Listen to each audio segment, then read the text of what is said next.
Bismillahirrahmanirrahim. Assalamualaikum warahmatullahi wabarakatuh.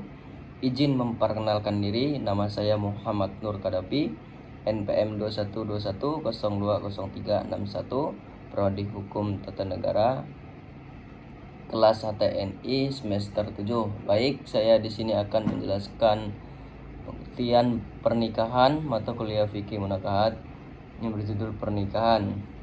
Pengertian, nikah merupakan perjanjian hukum akad untuk membolehkan seseorang laki-laki memanfaatkan seseorang wanita untuk menikmati kenikmatan yang awal mulanya merupakan perbuatan yang diharamkan menjadi dihalalkan dengan telah mengutarakan akad yang benar.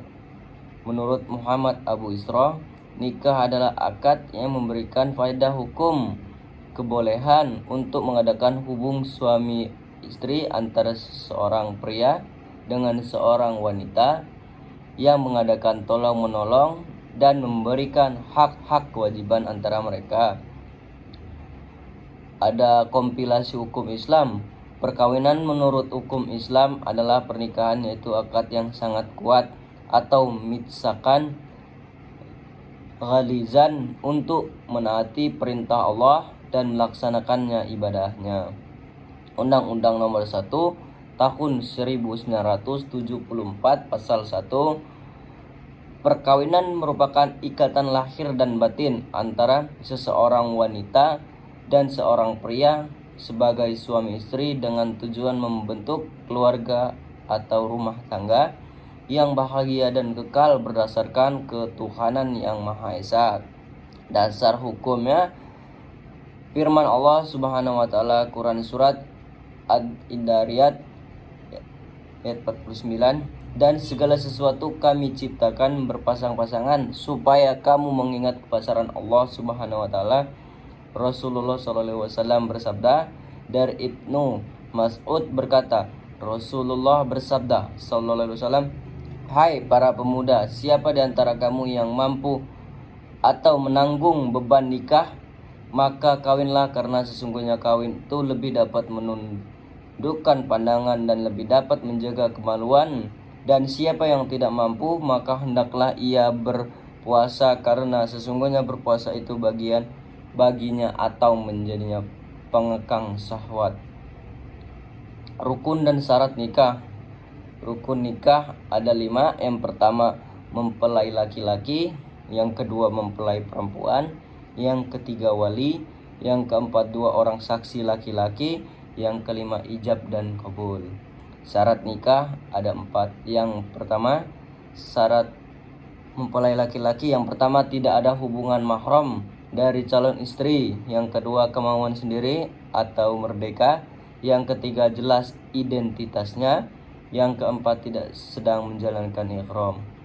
Syarat mempelai perempuan ada 7. Yang pertama, tidak ada halangan syar'i. Yang kedua, tidak berstatus suami yang masih sah. Yang ketiga, tidak ada hubungan mahram.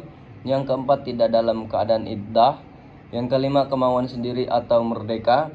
Yang keenam, jelas identitasnya. Yang ketujuh, tidak sedang menjalankan ihram. Syarat-syarat wali ada 6. Yang pertama, laki-laki. Yang kedua, balik. Yang ketiga, sehat akal. Yang keempat, tidak dipaksa.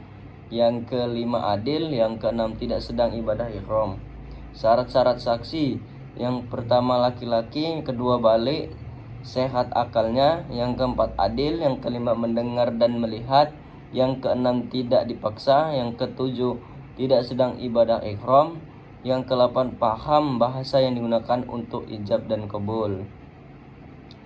Syarat ijab dan kabul ada 4. Yang pertama, ijab dilakukan oleh wali atau yang mewakilinya, sedangkan kabul dilakukan oleh mempelai laki-laki atau yang mewakilinya. Atau syarat ketat, keduanya harus mumayyiz. Yang kedua, dilangsungkan dalam suatu majelis. Kemudian antara ijab dan kabul tidak boleh diselingi dengan perbuatan atau kalimat yang dapat memisahkan antara ijab dan kabul. Yang ketiga, keduanya tidak boleh kontradiksi. Yang keempat, ijab dan kabul dilakukan melalui lisan serta didengar oleh masing-masing wali atau saksi maupun kedua mempelai. Baik, Sekian penjelasan dari saya tentang pernikahan. Bila ada kesalahan saya mohon maaf, dan kepada Allah saya mohon ampun. Wabillahi taufiq walhidayah. Wassalamualaikum warahmatullahi wabarakatuh.